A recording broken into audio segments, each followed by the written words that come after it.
Question number 3, use the question tool to find out the derivative of following functions.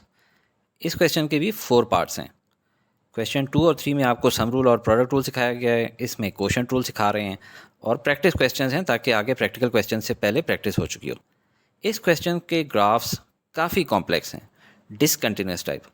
First year level पे उनको समझने की ज़रूरत नहीं, इसलिए इस क्वेश्चन में मैं ग्राफ्स नहीं बनाऊंगा। शुरू करने से पहले डेरिवेटिव रूल्स में क्वेश्चन रूल रिवाइज कर लें। इसको डिवीजन रूल भी कह सकते हैं। हमारे केस में f of x by g of x, f of x function को हम यू से डिनोट करेंगे और जी ऑफ एक्स फंक्शन को वी से। इस तरह हम वाई को लिख सकते हैं यू ओवर वी। अगर इसका डेरिवेटिव लेना हो तो रैप स्टाइल में एक जिंगल बताई थी, low d high minus high d low square the bottom and there we go.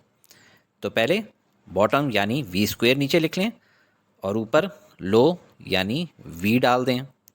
D high मतलब derivative of u, minus high से मुराद है यू, डी लो से मुराद है डेरिवेटिव ऑफ वी। मज़ीद सिंप्लीफाई करके लिख लें तो v into u prime minus u into v prime divide by v square.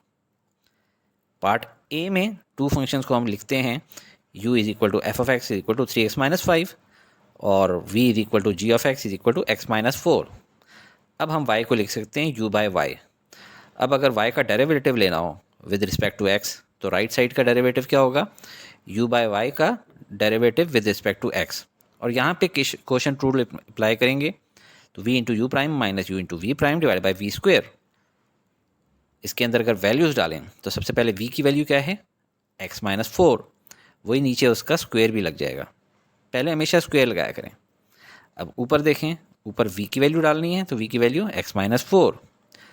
u का डेरिवेटिव लेना है तो u का डेरिवेटिव क्या होगा, 3x माइनस 5 लीनियर फंक्शन है। लीनियर फंक्शन का डेरिवेटिव कांस्टेंट होगा यानी सिर्फ 3 होगा। माइनस 3 तो ऑलरेडी कांस्टेंट है तो कांस्टेंट का डेरिवेटिव 0 हो गया, 3x का डेरिवेटिव 3 हो गया, minus u as it is यानी 3x minus 5 as it is आ गया। और v का डेरिवेटिव, v भी देखें लीनियर फंक्शन है, x रेज़ पावर 1 माइनस 4 तो कांस्टेंट का डेरिवेटिव तो 0 हो गया, x रेज़ पावर 1 का डेरिवेटिव क्या होगा 1, क्योंकि यहाँ पे जो पावर 1 है वो इधर आके मल्टीप्लाई होगी जो ऑलरेडी 1 था उससे, और x की पावर 1 में से 1 माइनस हुआ तो x raise power 0 is equal to 1, तो ये 1 बन गया। नेक्स्ट चलते हैं, 3 अंदर मल्टीप्लाई होगा x माइनस 4 से तो ये आ जाएगा 3x माइनस 12, और ये 1 तो ना भी मल्टीप्लाई करें तो फ़र्क नहीं पड़ता, माइनस अंदर जाने से अलबत्ता फ़र्क पड़ेगा, माइनस 3x प्लस 5। अब ये 3x माइनस 3x से कट गया और पीछे क्या बच गया हमारे पास, minus 12 plus 5 is equal to minus 7 divided by x minus 4 whole square, which implies कि हम इसको लिख सकते हैं derivative of y is equal to minus 7 into x minus 4 whole square नीचे था, अगर ऊपर लाएंगे तो x minus 4 whole raise power minus 2 हो जाएगा। वैसे इस तरह भी लिखने नहीं देते तब भी आपको पूरे मार्क्स मिल जाते हैं। Part b, y is equal to minus x square plus 6x divided by 4x cube plus 1। इसको भी हम उसी तरह लिखेंगे, u is equal to f of x is equal to minus x square plus 6x, और नीचे वाले function को v is equal to g of x is equal to 4x cube plus 1। अब हम लोग लिख लेते हैं y is equal to u और v। अगर डेरिवेटिव ऑफ y लेना हो विद रिस्पेक्ट टू x तो वो हो जाएगा equal to derivative of u by y with respect to x। यहाँ पे क्वेश्चन रूल अप्लाई कर देते हैं, वही low d high minus high d low और नीचे स्क्वेयर द बॉटम। अब देखें स्क्वेयर द बॉटम क्या है, बॉटम पे v है, v का स्क्वेयर लेना है, 4x क्यूब प्लस 1 होल का स्क्वेयर ले लिया। अब ऊपर क्या है, सबसे पहले v एज इट इज़ आना है यानी 4x क्यूब प्लस 1, u का डेरिवेटिव लेना है। अब देखें u क्या है, minus x square plus 6x, minus x square का डेरिवेटिव क्या होगा, 2 इधर आ जाएगा यानी माइनस 2 हो गया, और x की पावर 1 कम हो जाएगी, सिर्फ x की पावर 1 रह जाएगा, तो ये हो जाएगा माइनस 2x, जबकि 6x x की पावर 1 है तो वो ख़त्म हो जाएगा, यहाँ पे आएगा तो 1 6 और x की पावर 0 यानी 1, तो ये प्लस 6 रह गया। अब ये माइनस आ गया, u की वैल्यू क्या है एज इट इज़ उतारेंगे, माइनस एक्स स्क्वेयर प्लस 6, जबकि v का डेरिवेटिव लेंगे, v का डेरिवेटिव क्या होगा, 3 इधर आएगा, 3 मल्टीप्लाई बाई 4 12 हो गया, और x की पावर 1 कम हो जाएगी, x स्क्वेयर हो जाएगा, तो 12x स्क्वेयर हो गया। फर्दर चलते हैं, 4x क्यूब को जब इस सारों से मल्टीप्लाई करेंगे, 4x cube multiply by minus 2x minus 8x 4 हो गया, 4x cube multiply by plus 6 हुआ 24x क्यूब। अब 1 को बारी बारी इन दोनों से मल्टीप्लाई करते हैं, माइनस 2x से मल्टीप्लाई करने पे माइनस 2x और प्लस 6 से मल्टीप्लाई करने पे प्लस 6। अब ये minus sign as it is रहेगा, जबकि 12x² अंदर जब मल्टीप्लाई होगा तो ये हो जाएगा -12x⁴, और 12x² जब इससे मल्टीप्लाई हो गया तो ये हो जाएगा 72x³। अब यहाँ तक तो एज इट इज़ हम लोगों ने उतार लिया। इस माइनस साइन की वजह से ब्रैकेट के अंदर जो कुछ है उसके साइंस चेंज हो जाएंगे। ये हो जाएगा +12x⁴ और ये हो जाएगा -72x⁴। सिमिलर टर्म्स को मैंने कलर एक जैसे दे दिए हैं। अब देखिए -8x⁴ + 12x⁴ से क्या बन जाएगा, वो हमारा फाइनल डेरिवेटिव की शक्ल आ रही है। तो क्या होगा 4x⁴ और 24x³ -72x³ से हमारा बन जाएगा -48x³, और ये एज इट इज़ -2x + 6। तो ये हमारा डेरिवेटिव आ गया। Part c, y = 5x + 6 divided by √x। इसमें हम लोग u लिखेंगे f(x) को 5x + 6, जबकि नीचे जो √x है उसको हम कह देंगे v = g(x). अब y हो गया u/v। अब derivative of y with respect to x is equal to derivative of u divided by y with respect to x। अब इसके ऊपर हम लोग कोशेंट रूल अप्लाई कर लेते हैं, यानी v × u prime - u × v prime divided by v²। याद रखें जो प्राइम का लफ्ज़ है ये बेसिकली डेरिवेटिव को शो कर रहा होता है। तो नीचे सबसे पहले लिख देंगे v का स्क्वायर, v क्या है √x, तो √x का होल स्क्वायर, और ऊपर सबसे पहले v आएगा तो v की वैल्यू क्या है √x। u का डेरिवेटिव देखें, ये u है, लीनियर फंक्शन है तो कांस्टेंट तो वैसे ही खत्म हो जाते हैं, कांस्टेंट का डेरिवेटिव 0 होता है।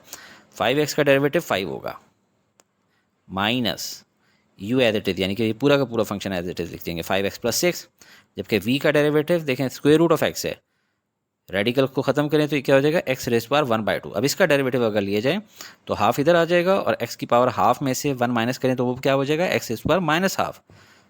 तो हाफ इंटू x⁻⁻², ये 2 स्क्वायर रूट से कैंसिल आउट हो गया। अब हमारे पास नीचे बच जाता है x, तो हम लोग उसको अलग ले लेते हैं = 1/x, और बड़ी ब्रैकेट डाल के अंदर लिख देते हैं 5√x माइनस, और ये क्या हो जाएगा 5x + 6, और इसके नीचे ये 2 चला जाएगा डिवाइडेड बाय 2, और ये जो x⁻⁻½ था जब नीचे आ जाएगा तो x⁻1/2 हो जाएगा, और x⁻1/2 किसके बराबर होता है ये देखें √x के, तो ये x⁻1/2 जब नीचे आएगा तो √x बन जाएगा। अब इसका हम लोग LCM ले लेंगे 2√x। तो जब LCM ले लिए तो ज़ाहिर है ये इससे ऊपर जाके मल्टीप्लाई होगा, 5 × 2 = 10 हो जाएगा, और √x और √x एक नीचे से आया, माइनस राइट साइड वाली टर्म एज इट इज़ ही रहेगी 5x + 6, क्योंकि LCM के अंदर ऑलरेडी ये वाली चीज़ पीछे से मौजूद थी। अब चलते हैं 5 × 2 = क्या हो जाएगी 10, और √x multiply by √x whole square हो गया, तो स्क्वायर और whole square root cancel out हो गया, ये बच गया x, माइनस अंदर गया, दोनों टर्म्स के साइन चेंज हो गए, तो ये बन गया -5x - 6। फर्दर सॉल्व करें और ये फाइनल शेप आ रही है हमारी, तो इसको हम लोग कर लेंगे, ऊपर आ गया 10x - 5x से 5x, और ये -6 as it is divided by 2 ये वाला, और x और √x। अब ये इसको गौर से समझें, x की पावर क्या है 1, इस x की पावर क्या है 1/2, तो 1 + 1/2 क्या हो जाता है x की पावर 3/2। तो ये हमारा डेरिवेटिव आ गया। पार्ट 4 या पार्ट डी जिसको कहते हैं f(p), यानी फंक्शन ऑफ p है, फंक्शन ऑफ x नहीं है, = 2p + 3 × 4p - 1 divide by 3p + 2। अब इसमें आप देखें ऊपर दो टर्म्स हैं आपस में मल्टीप्लाई हो रही हैं, पहले इनको हम लोग मल्टीप्लाई कर लेते हैं। तो 2p × 4p और 2p × -1 करते हैं, तो 2p × 4p से आया 8p², 2p × -1 से आया -2p। अब 3 को मल्टीप्लाई करेंगे 4p से तो वो आ जाएगा 12p, और 3 को मल्टीप्लाई करेंगे -1 से तो ये आ जाएगा -3। अभी देखें 12p और -2p फर्दर भी सॉल्व हो सकते हैं, जगह थोड़ी है इसलिए मैं डायरेक्ट ही बस लिख देता हूँ। ऊपर वाले फंक्शनों को मैं कह देता हूँ u = h(p), h(x) या f(x) नहीं कह रहा क्योंकि f(p) तो पहले ही हुआ था, तो u = h(p), जिसमें बीच वाले दो टर्म्स को मैंने ऐड भी कर लिया है, तो वो हो गया 10p और बाकी 8p² और -3। नीचे वाला एज इट इज़ हम v कह देते हैं = g(p), function g depending upon p, 3p + 2। अब हम लोग कह लेते हैं y = u/v, derivative of y with respect to p। यहाँ पे ये चीज़ काबिल गौर है क्योंकि ये p का फंक्शन है, p के ऊपर डिपेंड कर रहा है। तो derivative of y with respect to p = derivative of u divided by y with respect to p। अब यहाँ से हम लोगों ने कोशेंट रूल इस्तेमाल कर लेना है, ठीक है, लो d high - high d low divided by square the bottom. तो पहले स्क्वायर द बॉटम करते हैं, v का स्क्वायर, v क्या है 3p + 2, इसका स्क्वायर आ गया, और यही शुरू में v के तौर पे एज इट इज़ डायरेक्टली लिखेंगे न्यूमरेटर में। u का डेरिवेटिव, u क्या है 8p² + 10p - 3, लंबा चौड़ा चीज़ है। 8p² का डेरिवेटिव क्या होगा, 2 इधर आ जाएगा, 2 8 = 16 और p की पावर 1 रह जाएगी 16p। 10p यानी सिंपल p की पावर 1 है तो 1 इधर आकर 10 से मल्टीप्लाई हो जाएगा और p की पावर 0 रह जाएगी, तो ये सिर्फ 10 बच जाएगा। और -3 चूँकि कांस्टेंट है, कांस्टेंट का डेरिवेटिव 0 होता है। फिर माइनस आएगा, u एज इट इज़ आ गया साथ में। v का डेरिवेटिव, v क्या है 3p + 2, लीनियर फंक्शन है, और 2 तो ख़त्म ही हो जाएगा क्योंकि कांस्टेंट का डेरिवेटिव 0 होता है, 3p का डेरिवेटिव 3 होता है। कलर क्योंकि यहाँ पे भी 3 लिखा था, मैं डिफरेंट कलर में लिख रहा हूँ। अब इसको फर्दर सॉल्व करते हैं। 3p + 2 जब अंदर मल्टीप्लाई होगा 16p + 10 से, पहले 3p को मल्टीप्लाई करते हैं तो ये क्या बन जाएगा 3p × 16p 48p², 3p × 10 30p।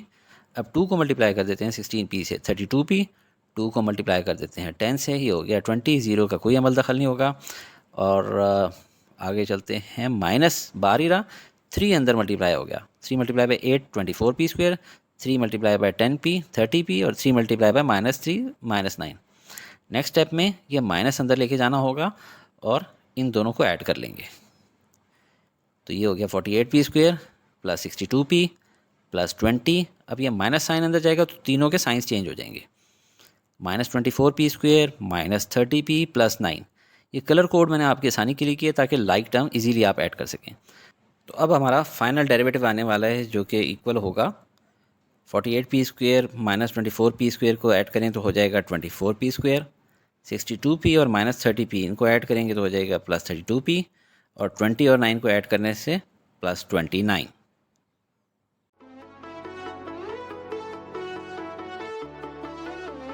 Study with me, a learning experience.